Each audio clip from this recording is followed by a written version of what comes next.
Hello, and welcome to the complete and total spoiler review of Us the Movie. With me today, I have Jamar Scott from Black Cinema Now. Hi, everyone.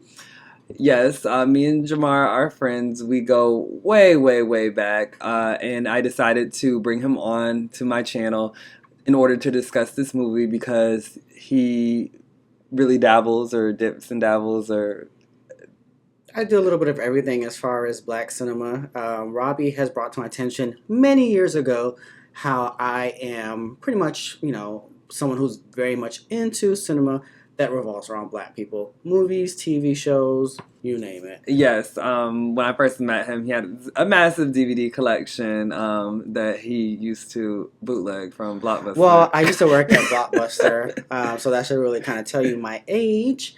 But yes, I was very much so. I am, and I am actually the DVD king in a sense, regardless of You the still fact have that DVDs? yes, regardless of the fact that DVDs aren't very popular medium right now, but still. Right. So I said, well, what better person to bring in than Jamar to discuss this movie? So just to start off, Jamar, how did you feel about the movie overall? So going into the theater, I knew to expect that Jordan Peele, which is the director of the movie, was going to give us a not your typical horror film. And I knew that regardless of what everyone would think, that for some reason I just connected with him and his movies, just as in career as a whole. So I really enjoyed the movie. I enjoyed Get Out just as much, and I enjoyed this one equally as much as well. And I think that he's doing a great job in being inclusive with black people in a genre of movies that we have not very, you rarely ever see us in. And when you do see us in, it's normally just one character who, we always joke and say that, we're normally the first one's dead, which is, typically the truth. So I thought it was very refreshing, and I'm looking forward to more movies, and I'm looking forward to more directors and filmmakers to not be afraid to cast people of color in horror movies. I mean, we are just like any other actor or actress, and I think it's going to be enjoyable to see us in a genre, strive in a genre of film that normally we don't get casted in. I definitely agree with what he is saying. I feel as though with the horror genre, black people have never really been represented in a way where they've never really been our stories. You know, we've always been side or background characters. So for Jordan Peele to start to put black characters in In the forefront, the right, forefront, of yes. these movies, it is definitely a game changer, and it definitely is very good for the culture. In addition to that, these black people, we go to the theaters for horror. Like, we are big horror fans as a community, and it's crazy how we support this genre so much, and the genre has never really fully Supported, supported us yeah. in any kind of way. And in addition to that, as Jamar knows, I'm very critical. I can be very critical of black film. At this point, I don't really believe in seeing Tyler Perry movies. I don't really watch black TV shows such as Empire or Star. I'm a loyalist to the '90s, early 2000s, that kind of black film, and because it doesn't really replicate that anymore, I feel like the quality kind of has diminished in this Tyler Perry era. I I find it refreshing that Jordan Peele gives us a movie that is on the level that we deserve. You know, when they Yeah. had the whole Oscar so white thing, I was like, well, black people are upset, but in all honesty, that year I didn't feel like there were films that met the quality that I know that they could have as far as, you know, the actors and the performances. But I feel like since then, with stuff like Moonlight, and the things that Jordan Peele has been doing, I definitely think that we're really seeing black cinema on the level that it should be. Yes, and I agree with you. I think, well, not too long ago, The Purge did come out, which is considered also a genre of horror. And the thing about The Purge is, yes, it casted black people in it, but majority of the people that were casted that were people of color were poor people who were killed in the purge because of their economic status. Oh, And really? it just sucks that one of the few horror movies that you did see a lot of people of color, and it wasn't just black people. It was black, white, but majority of it were people of color. And I just want us to kind of like shy away. And the Purge franchise, as you know, which is probably on its fourth movie by now, has been very successful. So I just feel like if we continue to support the Purge, why not support more directors who are taking a different approach? And it just sucks that I've been seeing a lot of reviews about um, us being not being a horror movie, or people being confused. And I mean, every part of the review that you could think of, as far as negativity, good, blah blah blah blah, have been put out so far. And one of the reviews I saw today, where people were like, if you think Us is the type of movie for you to belittle people who don't understand why it wasn't good or why it was confusing, then you're a problem. Like, I didn't really see it at that point, but I do know that there probably are people on there who are saying, well, the reason why you don't understand it is because you're not smart enough. Well, I don't totally agree with that, but I do feel like a lot of people were not trying to understand the movie. And I think the divide in those two groups also re-echoes exactly what was happening in the movie, because you had the tethered and then you had the people above ground. The tethered were unintelligent and they were marginalized groups, and they were kind of criticized or, looked down upon by actual people in society. And then coming out of the movie, it's kind of like you have that same divide where we're looking at the other people and saying, like, you're stupid, you don't understand, you're not an intellectual, which it's harsh to say, but I think that for some people it just does go over their heads, and the movie is definitely not for everyone. Even though I still feel as though on the surface, if you didn't understand what was going on in a deeper level, it's still a great movie. So let's get into the movie, right? So we're gonna talk about all the Easter eggs, all of the deeper messages, all of the hidden meanings, as well as talking about the movie. So the movie starts off with a title screen that says there are thousands, something along the lines where there are thousands or hundreds upon hundreds of tunnels in the U.S. Many of them are like abandoned subways, and we don't know where they lead to. Some of them are, left unchecked. Some of them are unused. Mm-hmm. What their real purpose were, we don't know. Right. Well, which I believe is totally true. Yes, and somebody, I saw on Reddit who went to a advanced screening of the movie said that wasn't in. There were some other things that weren't in, but he said, or the user said, that title screen wasn't in when they saw the advanced screen in December. So it's something that Jordan Peele added. I guess it adds this extra level of eeriness. And so then it starts off with a TV screen. And then some of the movies around the TV screen, there were a lot of things going on in this scene. That little background. In the background. I know I saw A Nightmare on Elm Street. That was one. I think Jordan Peele, he just loves horror movies. It's kind of a nod to the horror genre. And we also see another nod to that movie later. One was The Goonies. Oh, I didn't see The Goonies. The Goonies was there. And they go underground in the tunnels in The Goonies. So that made sense. And then there was another one that also was a movie about tunnels. I forgot exactly what it was called. But yeah, so it comes on and there's a commercial for what? Hands Across America. Hands Across America, which were you alive for that? I was actually born on that year that Hands Across America campaign came out. It was basically a campaign that was supposed to raise money for the homeless, but it ended up being like a big, kind of like not a scam, but only half of the proceeds actually went towards the people who needed it. So I think it was like $5 million. Yeah, exactly. And they raised like somewhere upwards like 17. Yeah, exactly. Like, so 30 million. I mean, so where did the rest of the money go to? So and they blamed it on the cost of organization for the Right. event, quote unquote. So the commercial for the Hands Across America comes on, and then we see a young Adelaide, right? Yes. And she's watching the commercial. So then it cuts to her being at the carnival. Was that Santa Monica? Santa Fe. Something Santa. Yeah, Santa Fe Beach. And you see her. She's with her mom. She's with her dad. The family dynamic was interesting, right? Yeah. And so You didn't get a backstory of them, but yes, it was very interesting. Shout out to Anna Diop, or how do you say her last name? I believe that is it. From Star Fox. She plays Star Fox on Titans, right?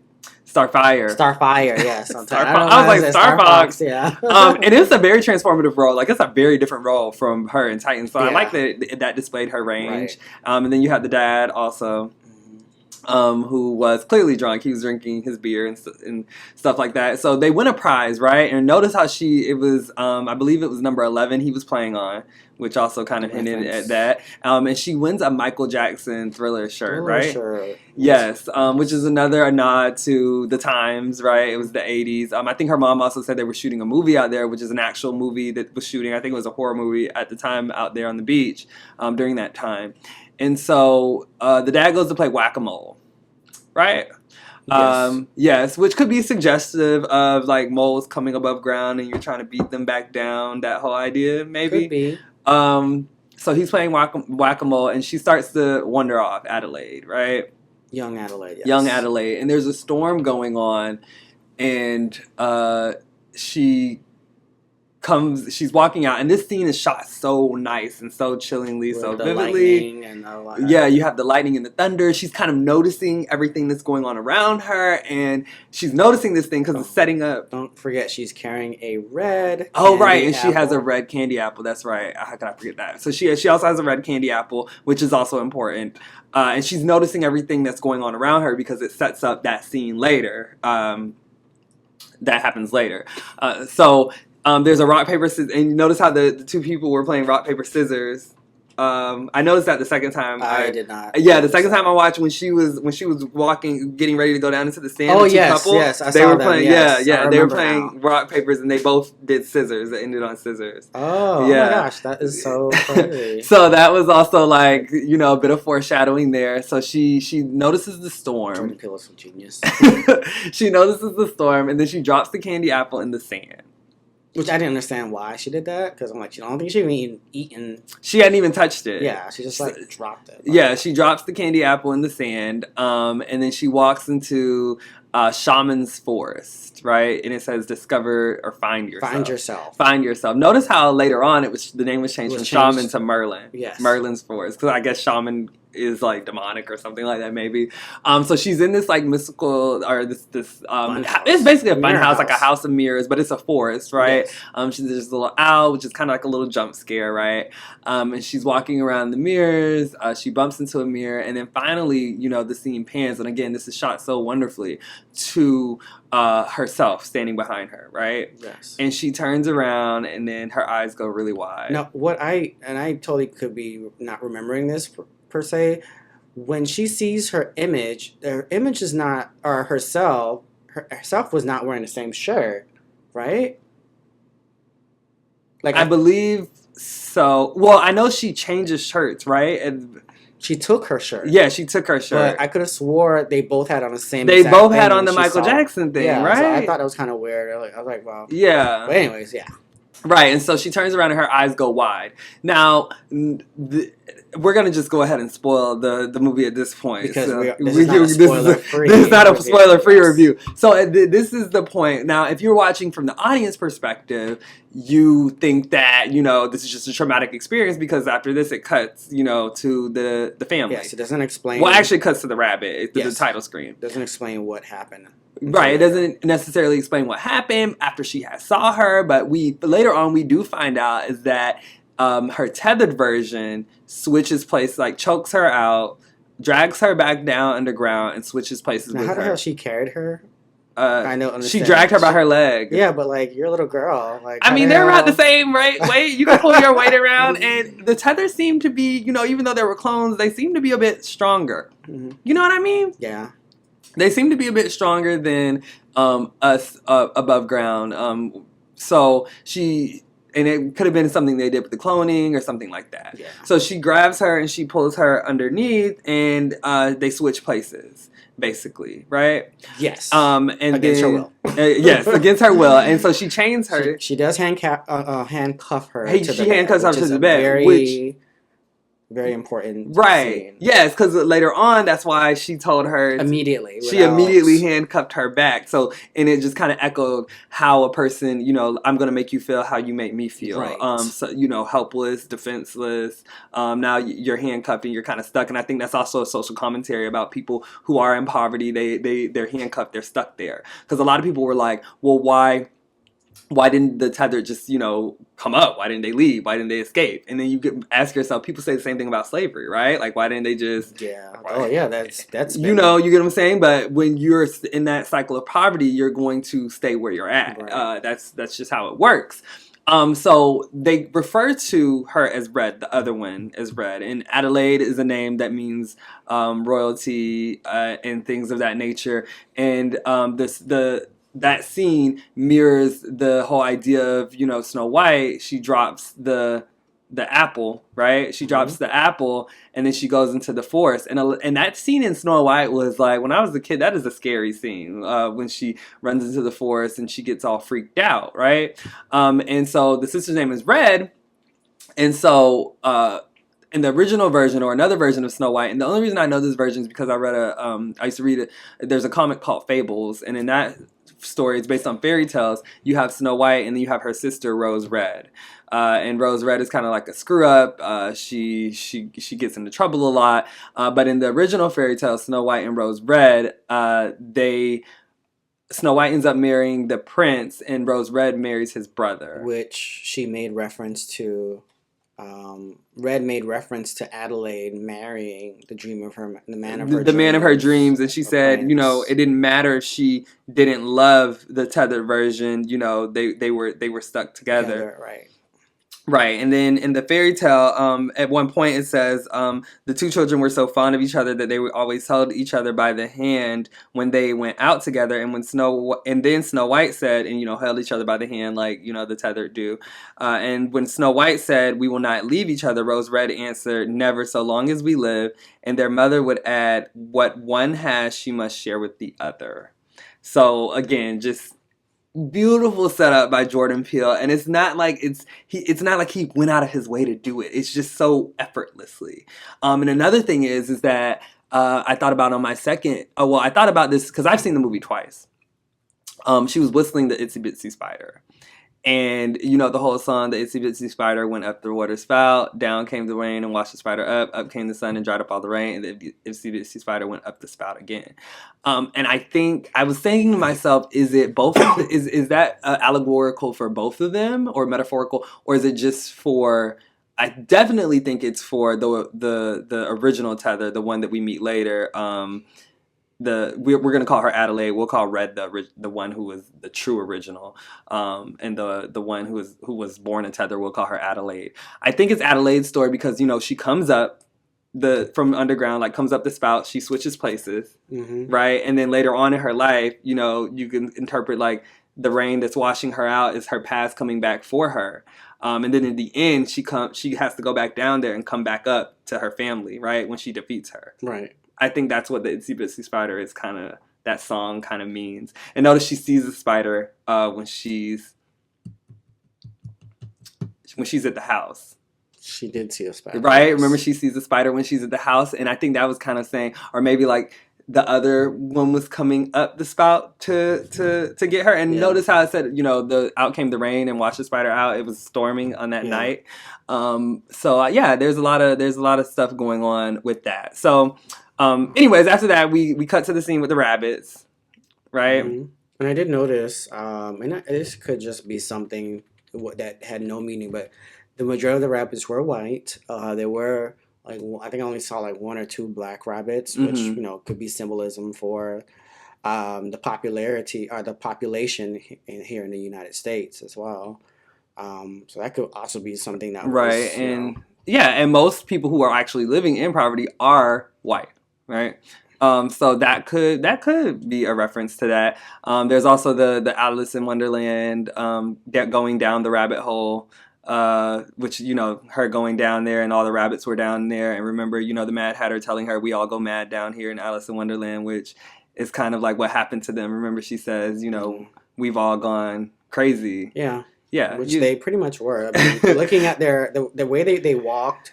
Their vocal, the way that they communicate was definitely like, kind of scary in a sense. Just Mm-hmm. the whole growling noise made for the horror aspect. Also to bring to light is the fact that Zora, which is the daughter, she made a lot of references to the rabbits as far as what she wore. I mean, she had on a rabbit shirt, which I noticed watching the movie. I was like, oh, she has a rabbit on her shirt.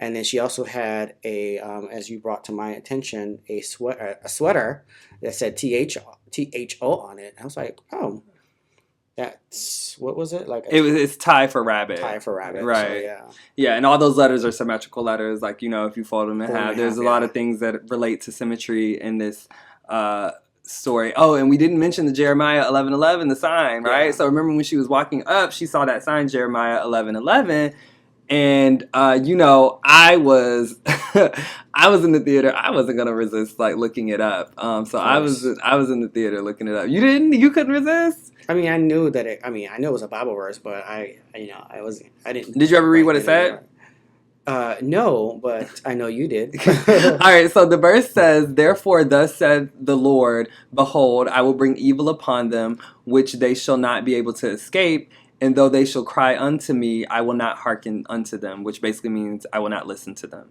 So therefore, said the Lord, I'll bring evil upon them. They'll not be able to escape it. And even though they're going to cry out to me for help, I'm not going to listen. Which is basically what happens in the movie. And this relates very strongly to especially the scene at the white family's house. So Oh anyway, gosh, yeah. That yeah. scene was crazy. Yeah, so we meet the family. So you have a the dad who is like your typical dad jokes. Yeah, all American, living above the middle class. Right. I guess you can say they were representative of what you would think of as a family who has money, a wife who isn't really happy, but she's there and she has her kids, and You didn't think she was happy? no, Really? I didn't think her character really displayed a happy wife. I felt like she was more of a content wife who's with her man because he has money. Oh wow, I didn't really get that. Okay, all right, yeah, all right. So yeah, so you get them, and he's played by Winston Duke, the guy from Black Panther, That's right? the father. Yeah. The father. Wait, we're talking about I'm talking about the white family. Elizabeth Moss. Oh, you're talking about Elizabeth Moss's Yeah, family. yeah, Okay, yeah, okay, yeah. okay. Yeah, yeah, yeah. Oh, definitely.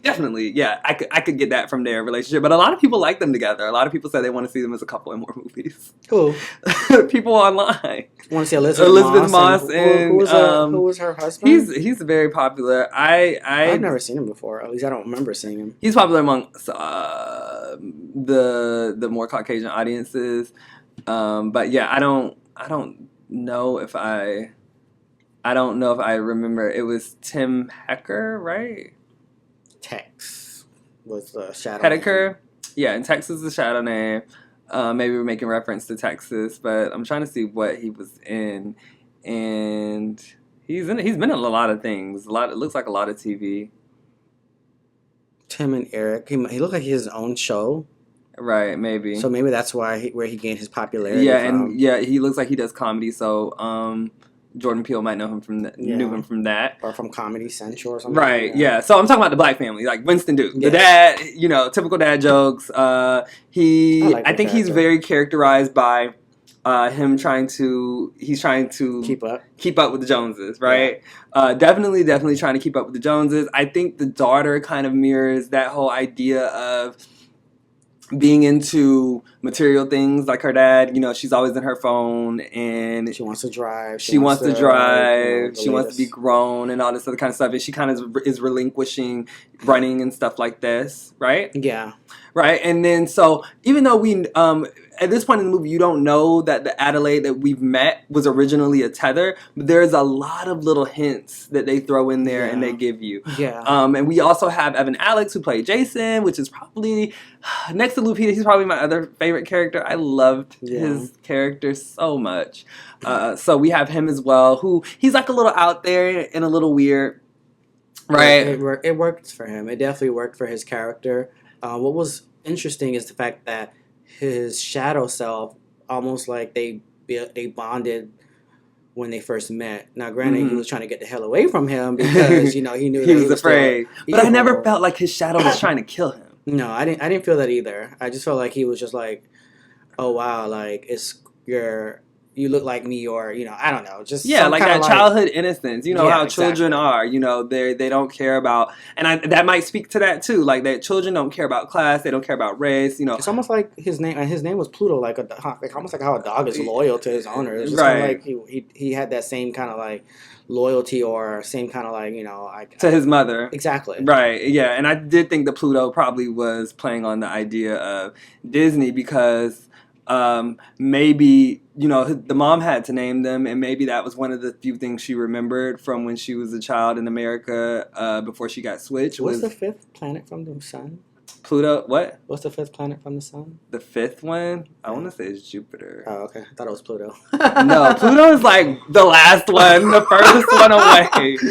Oh my Oh goodness! my I gosh, want to say it's Jupiter oh, okay. or Saturn. It's either Jupiter or Saturn. Okay. Okay, so we meet this family. They arrive at this family home, right? So this Their is summer their home. summer home, which I think she inherited it from her parents, I don't know. right? I don't I know. want to say she inherited because remember this was like like one of her childhood homes, Oh, okay. right? Yeah, I'm assuming this is probably where she was living as a child, and she probably inherited from her parents because her tether was there. That social experiment was definitely Yeah. happening in Santa Fe with everybody Right. who had lived there. Did Uh, you notice the fact that the original, like the red cut the rabbit's head, the yeah, she toy? cut the rabbit's head off. Yeah. Yeah. Mm. And It's I interesting. was talking about that late. I was talking about that with Rosalore yesterday about how she had went and cut the rabbit's head, and I think that she knew where that was because that was one of her childhood toys, Yeah. right? And notice how the other one had went and she observed the rabbit as well, and maybe she cut the rabbit's head off because she was so upset at the fact that she had to eat rabbits all those Yeah. years. I don't know, but also speaking on that when they arrive at the house, this is something I noticed on the second viewing. The mom is eating Strawberries. strawberries. The rest of the family is eating fast food, which is a hint towards the fact that she's not the original because she wasn't eating meat because I would assume after you've been eating rabbit for all that And time, it wasn't even cooked. It was raw rabbit. Like they were right? legitimately like biting the Into raw rabbits while they were rabbits. Yes, alive. It was yes, so like that. Although they did not show that scene in detail, like graphically, it was right. even the noise was like, oh my gosh, Yeah, that's that's so so disgusting, yeah. right? And so I'm assuming from that trauma, that's probably why she was a vegetarian or vegan or whatever, because it reminded her of being down there eating meat, Right. and so that's when she sees the spider, and he tells her that they're going to the beach. She does not want to Yeah, go, she was very much so against that, and which so was a hint. when they're on their way to the beach, we have this scene that was in the trailer, probably one of the more popular scenes when they're in the car listening to "I Got Five" on it. Hmm. And he also gets locked in that's another thing that happens with Jason. He's saying that he has this trick too, right? And he's Yes. saying like it worked last year, and he puts the ambulance in the door, right? And the ambulance imagery is very important. Notice it's a toy ambulance, and at the end it's an ambulance what they drive off Yeah. in. And so I think that's important, and he locks himself in, which also foreshadows how he's going to be able to escape from Pluto later. Um, and so, anyways, yeah. So that aside, they're in the car listening to "I Got Five" on it. Which I believe is also some kind of like message on it. Right. What I found, while the song is about, you notice how Drugs. the girl says the song is about drugs.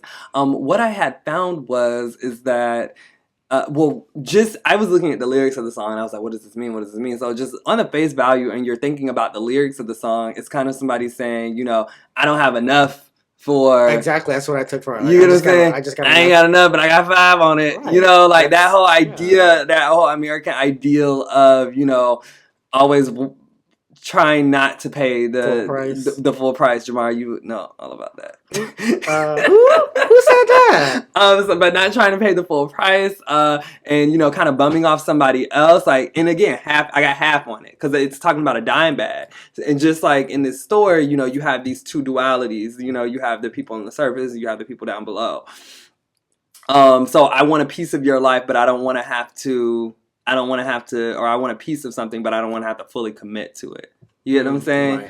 Right. So I think that plays into that whole idea. And then I also found out is that when this trailer dropped, which is something that Peele didn't intend, he also said, I think in an interview, I was watching an interview, he said he just always thought the song was like had this haunting sound like that, doo, doo, doo, doo, right? But I found out when I saw an article like when they first released it. The trailer, one of the writers or somebody who originally wrote it or sampled it was like, nobody called me or something like that. And they were like, you know, WTF. So he was kind of like forgotten. And he never got what he deserved. You get what I'm saying? So it's also kind of like that whole idea of the tethered, you know, being forgotten, in that whole marginalized group in society, which is also like another layer to it. That Peele that wasn't even intentional, but it happened. Right. So they're talking, you know, and the little boy's like, what is this song about? And he's like, drugs. Right. And shit, well, the girl's like, she's like, drugs. And he's like, no, it's not about drugs. And notice how, another hint towards the idea that Lupita was not herself. I was, you know, okay, so when I was in the theater the first time and I was watching, I was like, you know, vibing to the song with everybody else. And she was like, listen to the music. And she started, get on rhythm. She was like, get on rhythm. But she wasn't. And I'm like, girl, I'm like bobbing, and I'm like, wait a minute, I don't think this bitch is on rhythm. No, yeah. And then the scene after that, you really see it because the little boy's snapping just like her. He's clearly off rhythm. And so that also, another thing foreshadowing to the boy snapping at the end, right? When he's in front of the fire. But it also lets you know that this woman might be this woman is a tether because remember they don't have as much rhythm or they don't have as much coordination as we do, and we'll talk about more of that later on. So they get to the beach and they meet their friend, the woman who is played by Elizabeth Moss, Kitty Tyler, and Josh Tyler. I love Elizabeth Moss. She's so amazing. I love her as an actress. I love her in The Handmaid's Tale. I love her in Mad Men. She's phenomenal. I'm glad Peele got her for this. And we meet the two daughters. They're twins. Notice that the twins are doing like flips on the beach. Yes. Which also foreshadows their tethers flipping around the house later. Yeah. Yeah. And the boy's wearing a Jaws shirt, which is something that I also, he's wearing the Jaws shirt. Which is a horror film. Yes, which is another horror film. And that scene of him getting lost is another scene that kind of happens in Jaws with the mom and her son. Mm-hmm. So it's an homage to that. So he wanders away and goes to use the bathroom. And when he comes out of the bathroom, he sees, when they're on their way to the beach, we see the guy with the Jeremiah 11:11. We see him dead, right? Yes. So he dies.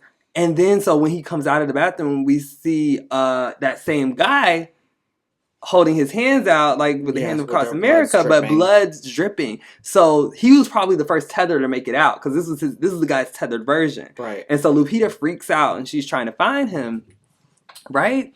And she's freaking out because you think she's freaking out because she has had this traumatic experience, but she doesn't want him wandering into his tether and losing him. It's like she doesn't. So when she overreacted, like freaked out. Like, okay, yes, I understand it's like your child, but he literally like there was a reason, a far deeper reason behind her concern. Yeah, and we think that it's because we're thinking as an audience, you know, if you didn't get it. At this point, Rosler did ask me when I saw Rosler, she's like, that's not her. That's not the right one. I didn't confirm or deny the Rosler, but I feel like when you see when you wait this long to see it, you're gonna already go in kind of thinking that, just looking at some of the things. It was definitely lots of hints. Yeah, when you see, if anybody says they don't want to reveal anything or there's a twist, I think had I waited to see it till Sunday, I probably would have picked up on it as well.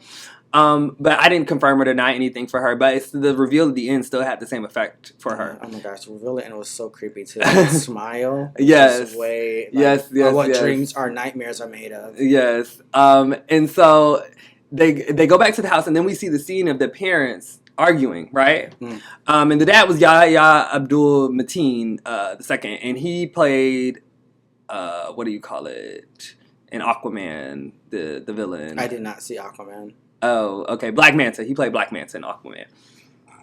So she's saying, like, they're saying she won't speak. And remember, at the beach, she also, Elizabeth Moss's character, Kitty, is like, what's wrong with you? Are you okay? And she's like, I'm not that used to speaking very often, or I'm not really comfortable speaking. Yeah. She says that to her. And so they're saying... Which I thought was kind of weird. Like, I thought maybe, I was like, okay, maybe she just doesn't want to talk because she's freaked out because she was weird. It plays so well to make you think that this is the original one. And so... I think this scene is kind of where Rose Laura was kind of like, that's not her, is when the dad and the mom were arguing at they were at like a psychiatrist's office.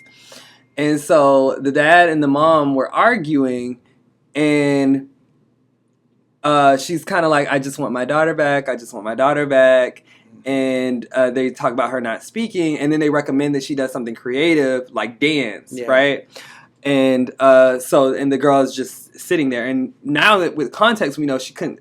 She wasn't speaking because she had to learn how to. She didn't want to tip anybody off. I have to imagine how long she had to go without speaking before she actually started to say words. You know, which was not said in the movie. Mm-hmm. Yeah. So she begins to dance eventually later on, and that also plays an important role in what happens, right?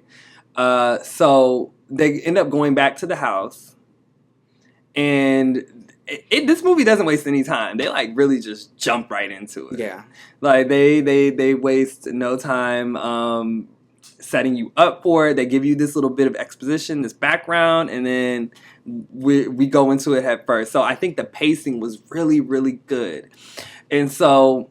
The kids are going to bed. We see the girl; she's still stuck in her phone, et cetera, and we have this scene between Jason and her and Adelaide, and she sees that drawing, and it gives her that eerie feeling that someone is coming. She said, like, what is this? He's like, I don't know. Yeah, she's like, I don't. Yeah, and he's like, I don't know. She tells him, stay with me and I'll keep you safe. And Gabe notices that the game is on, and the clock says 11:11 on on the clock. It says 11:11, which is also hinting that this evil is coming. And the game on the TV the score is tied at 11:11. And the morning I woke up the next morning, I looked at my phone and it said 11:11. And usually I make a wish, and I was like, like this is literally the morning after I saw it. Next day, right? And so it was like this very eerie kind of thing going on. And so she goes into the room and she's talking to Gabe, and she kind of finally reveals to him what happened to her as a child. Right, so she says, there's something coming. I feel like there's something coming. When I was a child, long ago, I went into this fun house and I looked in the mirror, except it wasn't a mirror, and it was a girl who she was staring back at me. Right now, when I watched this the second time, notice that when she's telling this story, the camera Peele directs it in a way where it's her looking at herself in the reflection of the window. Yes. So it's like wasn't even looking at him initially explaining herself. Right. Like it's the camera is you're seeing her tell this story through the mirror, like a reflection of herself. Right, yes. Because this is not her story. It's the other one's story. So that's why it was shot in that way, which is another hint that this is not the real Adelaide, because she's not telling her own story. And so she's freaking out because she knows in the back of her mind. And it's crazy how she was the aggressor when they were children. Like, you would think that she'd be ready for the other one, And the tables have turned. Right. So now the tables have turned, which is also an interesting dynamic. And so the boy comes in and he's just like, there's a family outside. There's a family outside. In the driveway. Does that sound like him? There's a family outside the driveway. When you were in the theater, were there a lot of people in your theater? Because you went pretty early. There were not a lot of people. I went at 10 o'clock in the morning on a Sunday, so there were not a lot of people. And funny enough, me and my friend were one of the few people of color actually in the movie theater, so I thought it was kind of ironic. I think the racial dynamic or breakdown of people who went, it was like 30% African American, and then 70% everything else. Wow, so yeah, it was a really good, and people, that's a good thing that a black film would be the audience would be that culturally diverse. Yeah. So, but both times I went to see it, like the audience was freaking out. They were like, "WTF?" They were like, "WTF?" Especially when they moved, and so you see Winston or Gabe.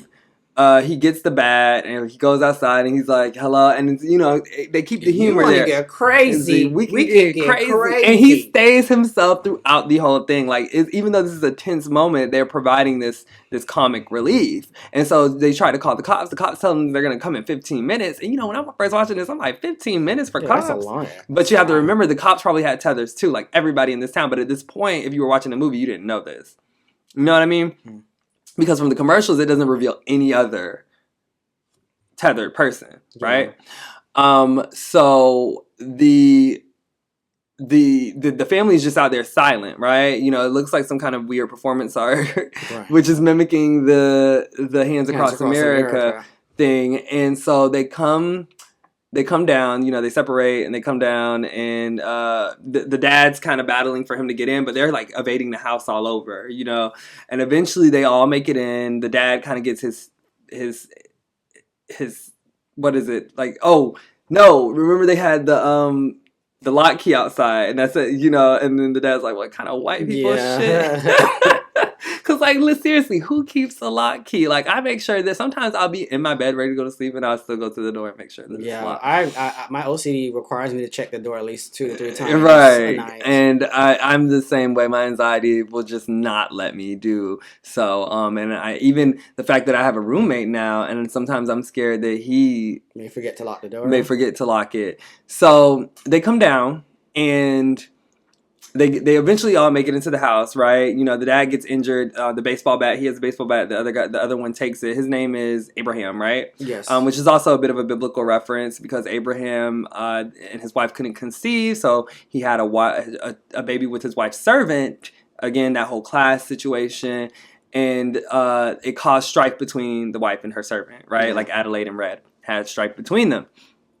So they all break into the house, and then we see, Red for the first time after all these years. Could you imagine, though, if this had happened to us when we were 6, 7, 8 years old, we would still be down there right now in our lives. Like, at this point in our lives, like, she probably was like, what, mid-30s? Yeah. Oh, yeah, I'd give that to her, yeah. Probably. It's like 86, and then modern day, like, that's about your age, right? Yes. So that's 30 some odd years, 30 plus years of being down there eating rabbits. What? So when they all sit down, she starts to give this story, right? And she starts with Once Upon a Time. Which is a fairy tale reference going back to that whole Snow White, Alice in Wonderland motifs. Right. With the most scariest voice I think I've heard. Right. And this is actually based off a real condition called spasmodic dysphonia, which Lupita Nyong'o got a whole voice coach and everything and spoke to people who actually had this condition so that they can mimic it.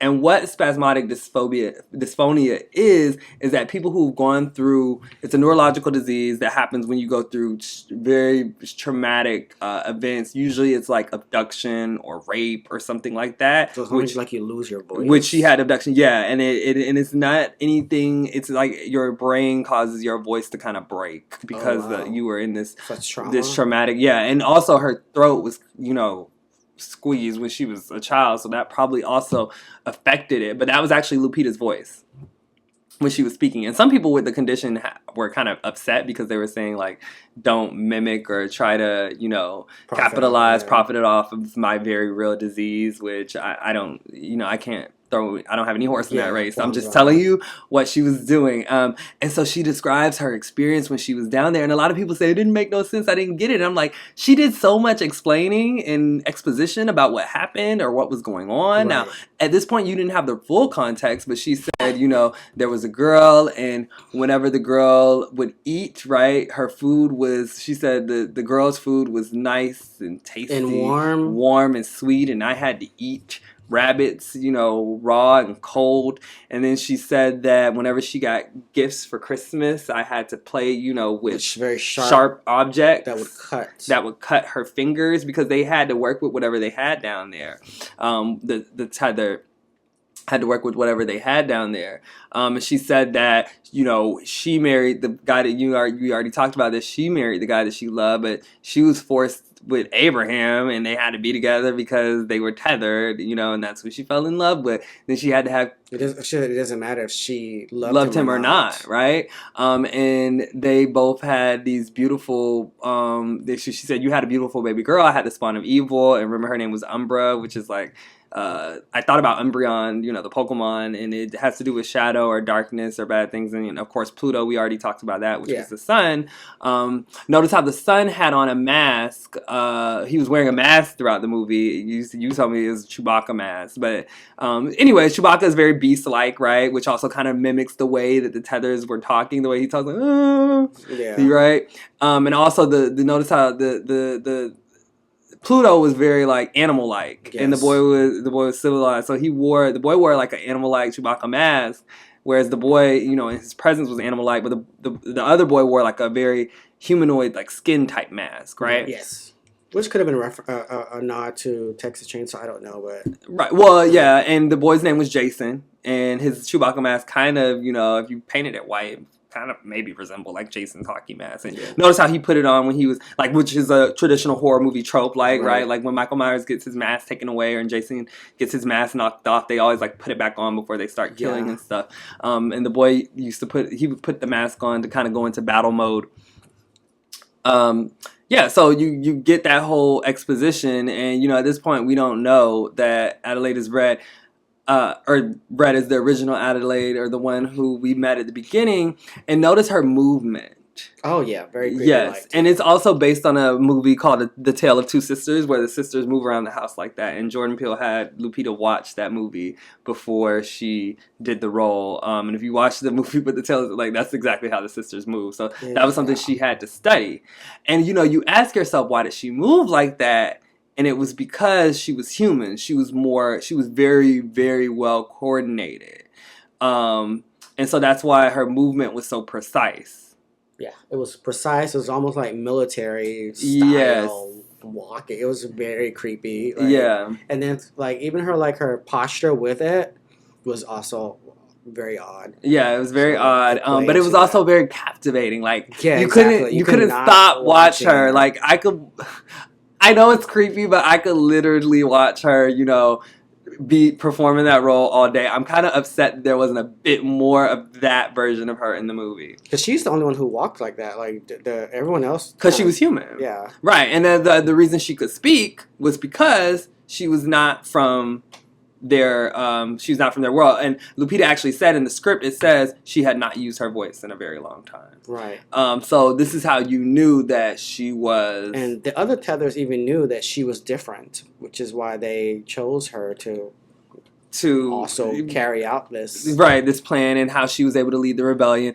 They were wearing these red jumpsuits, right, which are like very Michael Myers-esque, especially the dad. Like he resembled that kind of iconography when he opened the door, right? Notice how they had one glove on, all of them, which related back to the Thriller, because that was one of the last things she had seen before she had went back to the surface. One of the last things she had saw was Thriller. And Hands Across America. So that's why that iconography played into what her whole plan, and they were wearing red just like Michael Jackson and Thriller. So they battle it out, basically. The family does end up escaping. Oh, I forgot to mention the boat, right? And I think the boat was symbolic of trying to keep, it's symbolic of the dad kind of trying to keep up with the Joneses, and the comparison between their family and the other family, the Tylers, right? Yes. Because his boat, didn't have it also didn't have the flare gun, right? Which also comes up later in the movie. Bring to his attention that you need to step your game up almost. Right. And he said, remember when he was the dad was right before Lupita tells her story, he's like, he just had to get the boat to fuck with me, right? And so it's just playing into this whole idea how we are so caught up in false idols and materialization and stuff, which relates back to that Jeremiah 11:11 verse, because the verse comes from Babylon when God struck down that city, and because they were giving up they were losing God in sight of, you know, false idols and sinful behavior, which is what was happening in this movie. So when he said when they would call out, you know, God's not going to listen, right? Which is kind of what happened here. So the dad ends up getting the best of his tether. We have the girl, you know, she's running around with her tether. We have Pluto and his in the closet, and we see that his face is burned, which is kind of like a little homage to Freddy Krueger. And you also have this whole idea that I think that his face was burned because remember he said he was playing with the trick, but he couldn't get it to work last year.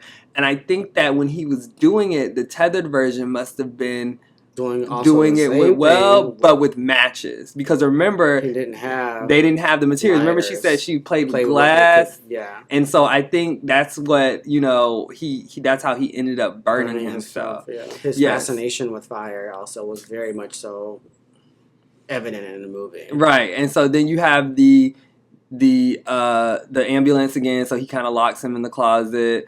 And then they also have the scissors, and a lot of people were saying, well, why scissors? And I mean, that's obvious, right? Cutting yourself from it's like symbolism, cutting yourself from your tether, your shadow, your original you. Yeah, and it's literally what she does at the end with the scissors and the the cutouts. She cuts them up apart, right? I mean, honestly, not to knock anyone who didn't understand, but like that was kind of like the most obvious thing. But they're caught up in, so many people were caught up in, well, how did they get the jumpsuits? How did they get the scissors? Who cares? Yeah. It's a movie. Exactly. How did he sink into the couch and get out? Exactly. How did that happen?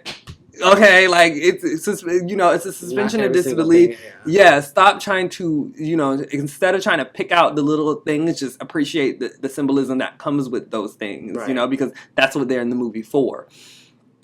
And so that's what she also tells her when she's kind of like crushing her head into the table. She's kind of like, you know, she wants to break them apart. And remember that she's been planning this revenge all along. That's why she made it a grandiose kind of thing, you know, because this is something she's been planning. That's why they weren't taken out like that. And I also think it plays into the idea that because the white family was in the movie for a reason. So I'll get into another reason that maybe it wasn't. Side note, Black people, please don't do this for Halloween because we cannot walk around with scissors and jumpsuits for Halloween. People are gonna do it anyway. If I had a twin baby, I would rock this. I would rock the costume out. Like, it would be so good. Okay, so they escape. Right? You know, they end up escaping. Lupita meets back up. She's still handcuffed and everything, and they escape in the boat, right? And the other family's watching them from the shore. And I think them escaping in the boat is also showing this difference between class, right? Like, I have a boat to escape in. I'm escaping in my privilege, my wealth, and, you know, you're just sitting here looking at me on the shore, right? Or it could just be them escaping in a boat. I mean, maybe I'm reading into it too harshly, but for some reason I thought of that zombie movie where they were in the boat and they were like escaping, and then they see the zombies see them. I don't know, but anyways. Yeah, and that's also like, you know, you getting away and watching the villain in the background. That's also a horror movie. That imagery, right? Which is very popular in horror movies. And then so we cut to the white family, and this is probably one of the most, I think, important scenes in the movie. But for one, the Tyler family was also the introduction to the other tethering, because we didn't. Watching the movie, I did not know. Oh, you didn't know there was the other ones? There were other tethers until their family came. You know, when their family came on, I was like, at first I thought, oh, Lupita's family is going to kill them. At first I thought that. Then as the scene went on, I was like, oh, snap, they probably have tethers too, right? So we get Elizabeth Moss's character, and she's like, I hear something rumbling outside. And then you have the other character, her character's name is Kitty. And then you have Tim's character. He's downstairs, and he gets she's telling him to go and check out. Yeah, I'm hearing some noise. Like, I'm scared. Please go check. Yeah, so Tim's character is telling her to go check on this noise. And he tells her, like, no, like, I don't feel like it. I'm in my comfort zone, Yeah. right? So notice how this family's not vigilant at all, right? Unlike the other family who was like, what the heck's going on outside? Yeah, right. And he literally says, I'm in my comfort zone, which also relates to like how lazy we become as Americans. Like, we're not vigilant. We don't care anymore. We're not looking out for anything. We become so consumed in this like capitalistic consumerism, false idols and all these other kind of technology, right? They have the Ophelia device, which is also something that was very important. Which is a reference to Alexa, right? And so he tells her to, so, you know, the twins come out, right? And he's like, calm down. He fixes a drink. He puts on some good music. And the twins come out and they're like, go to bed. And this is a funny scene, you know, and they're like, we weren't going, we're not. Just because we are in our room doesn't mean we're asleep. And then they're like, she was like, okay, well, go back to your room. Yeah. Right? And then just like out of nowhere, gush, gush. Gush, gush. Like they just get taken out. And then like it happens downstairs too. And you're just like, oh, damn. Snap. Okay, there's no struggle going on here. And killing the kid. And I think the reason that the family didn't struggle is because they were so privileged, right? And remember, relating back to that Jeremiah 11:11, I think God ended up punishing them more harshly, or ended up getting punished more harshly because their family was super caught up super far removed. Now, what I didn't understand was, and I'm sure you probably did, was why was Kitty crawling on the floor, like towards the shadow version of her husband? Listen, Rosler said the same thing. She was like, "Why?" When we were in the theater, she was like, "What is she doing?" And I was like, "Listen, you're almost about to die. In some kind of way, you're gonna try to escape. I think, but, I mean, you know what I'm saying. Clearly, I think she just started crawling and she gave out right after she got up under him, and was just kind of like, you know, help me or something, you know, because she probably doesn't know what had hit her. You get what I'm saying? Yeah, well, you get what I'm saying. I'm almost certain she's probably looking on it. When I looked at it, I just saw. I think she was just desperate. Well, I would have just played dead. At that point? Yeah. Yeah, I think she was just desperate. And so, and I think it also served to show that the tethered version of him still had characteristics. Like, he was still like an asshole. Like, the husband was. That's funny. Right? Like, he still had, like, very much so characteristics of the original. Yeah. Just like her tethered version had characteristics of her original. Yeah. Which all the other ones did too. You know, I would say like the other girl could run very fast. She could run track. Pluto was very, you know, he was into the fire and the tricks and stuff like that. So I think, you know, the tethered versions do keep a bit of your humanity. Yeah, but not your entire soul. And not your entire soul. What was also interesting is when Lupita's family was in the house and they were all dead, and it was just so like they were all like so cavalier around the dead bodies. It was just like, you know, I mean, it had happened at that point, like, it was just so weird to see. First of all, it was weird seeing a black family outliving a white family. And it was also weird to see you know, a black character killing a white character. I don't know, it was just weird to me. Like, I don't remember the last time I've seen like a young girl. Well, that happened all in Get Out. He's killing all the whole. Well, the young girl. Oh, okay. Yeah, like a young black girl killing a young white girl. Right. Now, granted, it was good against evil, but it was just like, oh wow, like does that not make the white people in this movie did it feel comfortable? Yes. And so the Ophelia thing, she tells Ophelia to call the police, right? Yeah.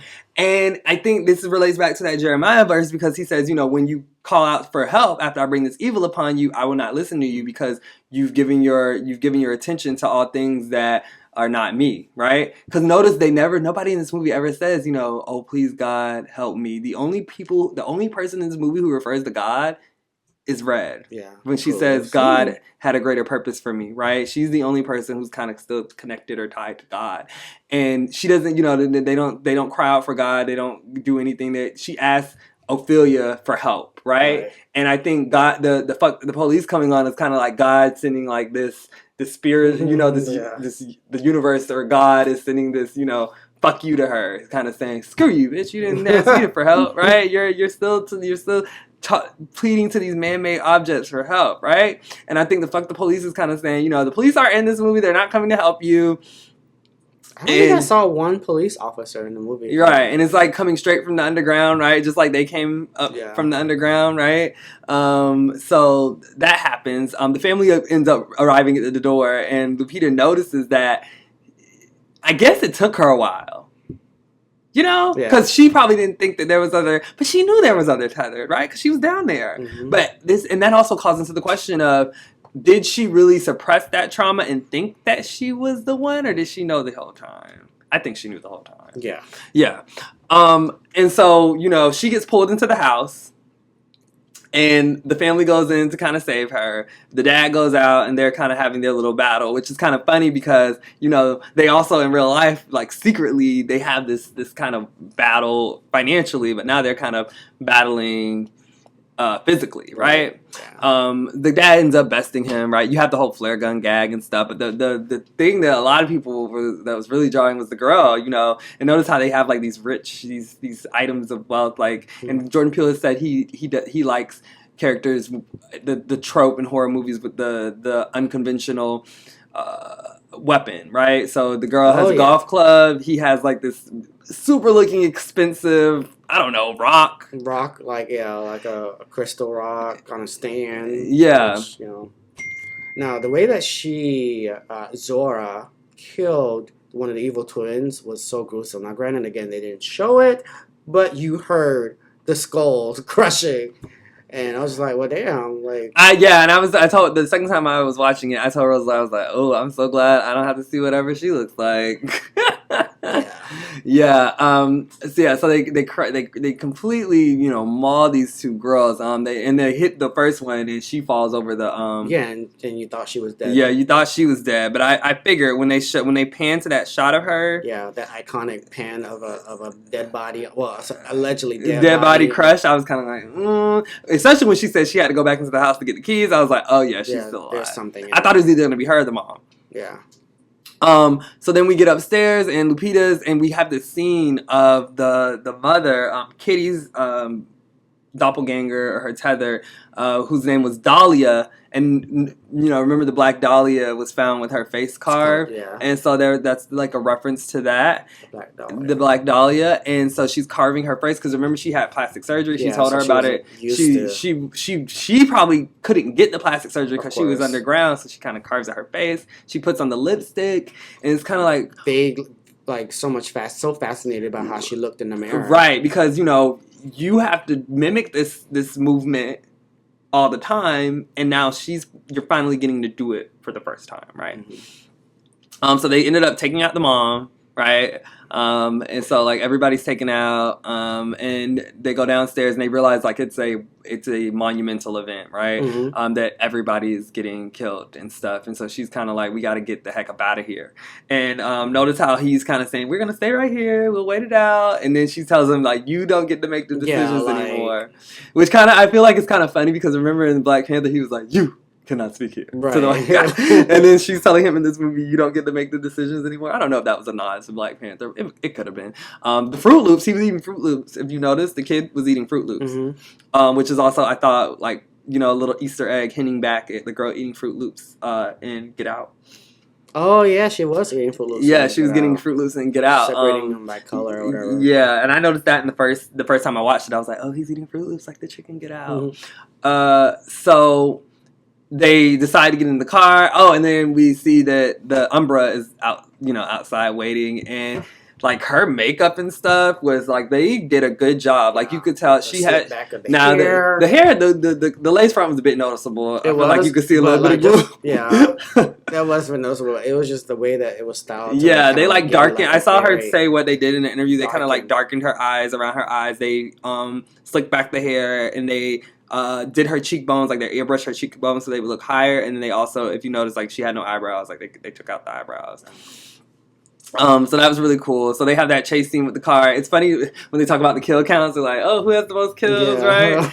And so they keep it very, very humorous. And he's like, well, I killed 2. The dad, you did get 2. That was very liked since comic relief moment in the movie. Right, and then she's like, "Well, I killed both twins," and she's like, You didn't kill both, and Yeah, I I just just still killed the other one." And notice how when she killed the twin, at the end of it, she's like, "Argh, argh." She was like speaking like them, yeah, like it was growling like them, very yeah. and the boy kind of noticed her. Right when he walked back in, which also foreshadows to what happens at the end. Like there's Yeah, I so was much like, why foreshadowing. is he like staring at her like that? Yeah, there was so much foreshadowing. And I can't believe like a lot of people said that's when they got that she was the tether. Like because it when you watch it the second time, you're just like, oh duh, like how did I not, you know, yeah. Yeah. And so they kill the girl. She gets ran into the tree, right? And she kind of is very sympathetic towards her, which a lot of people interpreted as, this is a sign that she's a tether too because she has sympathy for the girl. Yeah, she felt I remorse. you know when I I think she told her to be like, yeah, she's like shush, be shh, quiet, like like it'll be over just calm soon. down, and the girl is still trying to like get at her, like which is very creepy. But you also could read it as She was laughing too, right, and while this she is was why dying. Peele is such a good filmmaker because you could also just read it as this is somebody who looks just like her daughter, right? And maybe she's just telling her to calm down, but no, she knows that she's came from the same life that you came from, which is something that also happens in real life, right? So then they end up going back outside. It's daytime, and they're seeing all these people holding hands, like the Hands Across America kind of thing. And then they come to their car, and the car is burning. And we see Pluto in front of the car, and he's like snapping, right? And so we find out, so she gets out the car and she goes up to him and we find out that it's a trap. So I'm assuming they were trying to blow up the car. they're trying to blow up their car, gasoline and there was like you saw the little trail. line, the trail there, right? Yeah. And so he says it's a trick. He gets out and he kind of, links with his tether and backs him up into the fire. I think that I want to say, because a lot of people were like, well, how could he control him, right? Mhm. And I think that probably when you're younger, the connection is a bit stronger, I would assume. Yeah. Yeah, when you're younger, the connection is a bit stronger. And my kids today, I was talking about it with some of my kids, and they were like, well, when they switch places, how was the girl above ground, the one who was originally tethered, how was she able to control the one underground? Because they were like, with the whole ballet thing, like, how are they still, if the original one was underground, wouldn't she still be controlling? But notice how they said it, they couldn't, it's a fight over the soul. So I think when they switched places, the tethered version kind of gained control of the soul, right? By thwarting her and putting her down there. So he kind of backs him up into the fire and he says no, which is kind of sad too. The boy was burned alive. That's so sad. Oh, I felt so bad for Pluto. Pluto was like, I think I like Pluto more than I like Jason. And so he gets back into the fire and then we see Lupita snatch Jason, and I think it was probably to lure. I mean, and she snatched the hell out of his ass. Like, yeah, it wasn't like but the way she had rose up and grabbed him, right? Mm-hmm. And so she snatched him, she takes him down, and Lupita, goes after him, right? And she leaves the other family there. And another thing, like, how the hell would she know if she had never been down there? She goes straight down there to where he is. So that's also another hint that, like, she's been here before. Yeah. Right? And so she's going down the elevator, quote unquote, down the rabbit hole, right? Down to the place where people, the rabbits are everywhere. The place where these people went mad. And, we have our final showdown, our confrontation, right? Which this is also another, I could watch this scene maybe I would never get tired of watching this scene. When Lupita's talking when she's talking to herself and the way the camera is kind of panned out while she's trying to get closer and, you just see her explaining everything, right? And so this is when we realize that there was this government experiment. And notice how in the car, the daughter had said, they put fluoride in the water to control us, which it was kind of like an ironic statement. And it was like, and no. It was a random statement too. Right. But they're not trying to, they are trying to control us, but it's not through fluoride, right? So it also hints at or foreshadows what's to come. And so they say it was a government experiment. Oh yeah, she said, "Oh, I guess no one cares about the end of the world." Yeah, end of the world, which is exactly what's happening. What's happening right now? What it feels like. It's like an apocalyptic event. And so the government was trying to control people above ground. So I'm guessing. So they did. They created these clones. However, they found out they could clone the body, but they couldn't clone the soul. Right. And so So what ended up happening was eventually they abandoned them, Mm-hmm.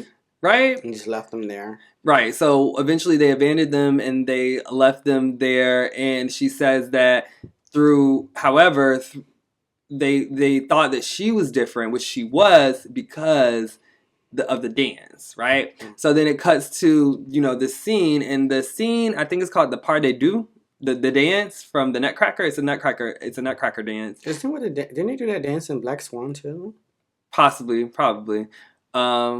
But is Black Swan based on the Nutcracker? I don't know, but I remember that dance looked very familiar. I think the name of that ballet was Black Swan, but they were dancing. Another great movie if you've never seen Black Swan. But so they were dancing and they do the dance. Now this is what I found out about the. I was watching a podcast on this. The dance is meant to be done with two people. Yeah, like the actual dance, you're supposed to do it with another, like a man and a woman do it on stage. It's supposed to be done with two people, but she was doing it by herself. But there actually was two people doing the dance because her tether version was beneath doing it. So I guess if you were versed in the Nutcracker and you saw this scene, you would be thinking to yourself, wait, she's supposed to be on stage with somebody else. But underground, that's what it was. Like, she was actually doing this dance with two people, which is like, oh my God, Jordan Peele, why are you so a genius? Like, yeah. So anyways, so she says, now, this is the thing. Because the one on the surface did the dance, the one below did it too. And so remember, their movements were very sluggish and not coordinated. So the fact that she danced so well and it was so coordinated, the tether thought that she was different, and so that is what gave her the mobility to be able to run or to start up this rebellion. And so she said she started planning and everything like that. And then at the end of it, she says, and to think if it wasn't for you, I would have never have danced, right? Because the only reason she started dancing is because her parents were recommended it because she couldn't speak, and so it's so crazy. So, and then she thought that this was the purpose that God had gave her, and she believed in this purpose, right? And this is also why when they were fighting, the other one, the one who was originally tethered, couldn't touch her because she didn't have the coordination that the original, that Red had, because Red was born of our world. She was an actual human, not a clone. And so that's why she was so much more coordinated than Adelaide when they were fighting. And that's why Adelaide really couldn't touch her if she didn't want her to. And the way that, and the music, and the way that they were going back and forth, and the dun dun dun dun, and her trying to stab her, attack her, and all this other kind of stuff. Yeah, she was like always one step ahead of her. It was, yes. And it was so good. It was so good. It was just so good. And I think that that whole sequence is kind of like, you battling yourself and, you thinking about a decision that you made so many years ago and how it affected the life of someone else and how that decision has come back to like bite you, to face you, right? Bite you and the battle of good versus evil. Face you face to face. So eventually she does end up dying because she tries to run up on her, straight up, and the other one just stabs her. I think she had the better weapon, honestly. She had the reach, and so she ends up stabbing her, and she whistles the itsy bitsy spider, right, which I think is a reference to her going back up the water spout. After she stabbed her, and then she like brutally kills her. She makes sure this chick is dead. Like she chokes her and cracks her neck.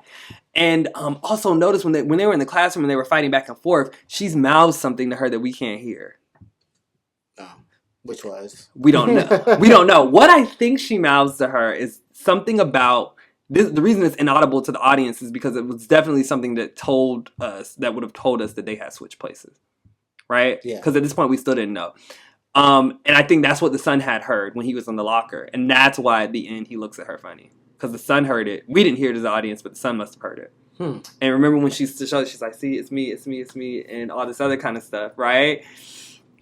I think that she definitely refers to that. And then so at the end of the movie, it pans out, it ends, and I cried the second time I watched this too. When Red died, I cried because I had the context now. I was so sad about it because all her life, like when she was 6 years old, her life was taken from her by the stranger, or who was her, and she's lived all her life, planning this rebellion and living below the sewer and not. It's just sad, You know, Yeah. I felt for her, and then she ends up dying, and I'm like, bitch, I was rooting for the wrong bitch the whole time. Right. And that's how he gets you. Yeah, and so at the end, that's how he gets you, right? Because you think you've seen this movie, but you haven't seen the movie in the No. way that you're It supposed to look almost at it. requires you to watch it Again, right? twice. Because the second time I was it's a completely different movie. I cried the second time. The first time I saw this, I didn't cry because I was like, yes, okay, we got that bitch. Second time I watched it, I'm like in tears. I cried when Pluto died too. Because I love Pluto. But the second time I watched it, I cried when I was tearing up a bit when she died. Because I felt so bad, and especially when you watch it again, like seeing her at the pier, you're like, this poor innocent girl, like this poor little girl. So anyways, we find out at the end that they ended up switching places. And the second time I saw it, I got like literal chills. Like that is probably one of the most haunting reveals I've ever seen, or plot twists I've ever seen in this story. Right? Yeah, definitely. I don't remember the last time I seen a movie. I was like, oh wow. Yeah. Well, Skeleton Key. That was also a very big. I haven't seen that. Twist, yeah. Or The Sixth Sense, right? Yeah, the six. Well, I didn't really. Yeah, I saw that, but definitely Skeleton Key is one of the top 5 for me. Yeah, so that it chilled me the second time, even though I knew, like, just seeing that happen to somebody, you know, and even though you know it's not real, but you know that is such a traumatic event in someone's life, and to see it and know how this girl's life panned out because of this one situation, it just it just haunts you, right? So yeah, definitely freaked me out when I saw it the second time, even though I had context. And then the boy kind of looks at her, you know, they give a little wink and stuff like that. Yeah, something like that wink. Who winked? Look, Lapita. Yeah, that kind of reminded me of Thriller. Remember in Thriller when he turned around? At the end, yeah, he winks at the camera. Wink. Right. It's almost like her. Yeah, it's almost like a nod to Thriller as well. Like that was like then it gave her like it had that creepy smile as well, like what Michael Jackson smiled at the camera. So. And so it's just kind of like the bad guy won, because that's what me and Rosa were saying. We were like, who was the good guy in this movie? Yeah. Who was it? Who do you think it was? I mean, in a sense, I still have to root for Adelaide because Red loses her humanity in a sense. I mean, yes, she's still technically a human, but she loses her humanity. Adelaide gains her humanity through, you know, taking her to her Western. Now, I feel bad for a little girl, but she's no longer a little girl anymore. She's a grown woman. So see, I still want to root for Red because I feel as though, you know, she's the villain. Like you took this girl's life away from her, and you never paid. What was the consequence? Your whole family survived. Right? Yes. Had a family member died, maybe I would have felt bad. Your whole family survives through this whole ordeal. You kill this chick and you kill the rest of her family, and you cause all these people to get murdered, and you still make it out alive. Mm-hmm.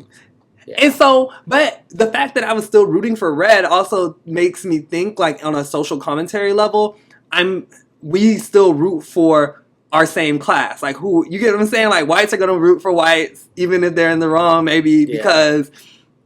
Even not even on a racial level, like I'm gonna root for people who are my same class. I'm gonna root for my LGBT community, even if they're in the wrong. We were all rooting for you. You get what I'm saying? Like, and I think the social that is also that commentary. So because like even though Adelaide made that switch and made her and moved up in the world and became a regular and human living in America, you know, we still view her as you're not one of us. You know what I'm saying? It's almost like a jab at immigration. Yeah, immigration. Yeah, exactly. Because it's very much that, because she immigrated on that day up, and we're still viewing her as a foreigner, even though, and notice how them from down there, you know, they say, "Who are you people?" And she says, "We're Americans." Yeah. I can't believe we didn't comment on that earlier. Yeah, we are Americans. She says, "We're Americans," which is also something that hints on that whole idea of immigration. Like, you're not treating us the same. You don't view us the same, but we're just the same as you. And especially in Red's case, because she's actually from the surface. Mm-hmm. You get what I'm saying? And they still viewed her as someone who was foreign. Right. Right? Which also could kind of play, and this might be me reaching with a long spoon on the whole Trump wall thing. Like, that's what I kind of took the whole Hands Across America. Like, excuse me, at the end of the movie, they had a wall and it was a wall of people in red. So I'm just like, well, is this is this also social commentary on, Trump and his wall and immigration and blah blah blah? Well, I don't know. Yeah, I think that it might hint at that, and I also think it's also hinting at this idea that that Hands Across America event, like we do these little big grandiose things to help the homeless, but that event really didn't do shit for the homeless. So we do these kind of things to make ourselves feel better about Certain things, living privileged lives, but it really doesn't mean anything. Just like how rich people like do like these little like fundraisers. Like, I'm rich, I have money. Right. I want to throw a fundraiser. Right, to make yourself feel better about what the fact that you're doing this, but you're not living that experience. You're not the one who has to do these type of things. You get what I'm saying? Like Adelaide above ground, she didn't have to eat freaking rabbits and play with glass and stuff like that. And I think that's also a commentary on the idea that we don't think about the way our decisions, our minor decisions, are the minor things we do in our everyday today, because that's what they were doing, minor things like eating, right? We don't take into account what are the implications, whose lives are we affecting by eating these things or doing these things, right? For example, like littering. You might litter something, it means nothing to you, but that same something might end up like in a turtle's snout, right, in the ocean. Yeah. How does that affect people? We have all our cell phones. How many people in sweatshops had to work to provide us with our privilege, right? Yes. And I think that's also what that whole idea of the tethered is speaking on. I don't think it's necessarily about race, right? I think if it was a white family, it could have still worked. Yeah. You know what I'm saying? If it was a Mexican family. Now, if it had been a white family, like, then roles reversed. First of all, the audience probably would have taken it a little like, I personally would have seen it very weird. Not weird, but I would have felt not uncomfortable, like, oh wow, like this white family is killing. Oh yeah, we wouldn't have been there for that. Yeah, I would have been like, oh wow, really? Right. And so again, but we're Americans, right? Like, why is it that you get what I'm saying? So this movie works on so many different. Why are you so sensitive? Right. Why are you so sensitive? People are too sensitive these days. But I think this movie works on so many levels. And I think that the main thing that this movie was about, if I had to say the theme, I think it's definitely about marginalized groups in society and not taking our lives for granted and being able to recognize other people as equals and not being ignorant to your privilege in life, right? Yeah, if I just have to, like, in a nutshell, I would say that's more so leaning towards that. I don't think it was necessarily about race. And he says it wasn't about race. I don't believe it was, per se. I don't believe that. I just feel like only thing I would say that kind of was like, if I had to relate to race, was probably like how we are so divided above ground, but the people in the tunnels, they didn't see race. They came together all together. They weren't. Oh, true. They weren't, divided amongst the fact that they were race. They were like, they came together for a common reason to get this task accomplished. So I think that kind of like was also kind of like, in a sense, awesome that that he indirectly, maybe directly, put that out there as well. Yeah, and showed that we can come together and we can do these things if we put our minds to it. And however, we're so caught up in these things of privilege that phones, being able to drive, because that area was not like poor people area. Right. Area were all like wealthy people. Yeah, you're living on the beach. Like, come on now. Yeah, like all the people that you saw on like that were dead, vague mainly, were people who had like high society. They were driving nice cars.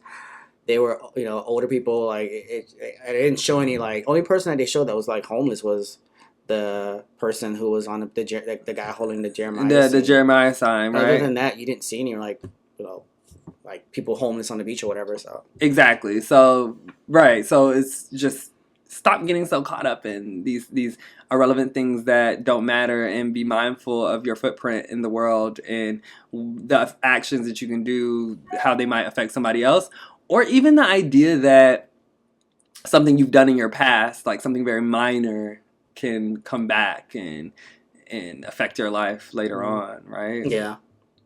And well, at least that wasn't something minor she did. But I'm just saying, on a smaller scale, that is a hyperbole to speak on, something that is a bit smaller in the grand scheme of things in your everyday life, right? Mm-hmm.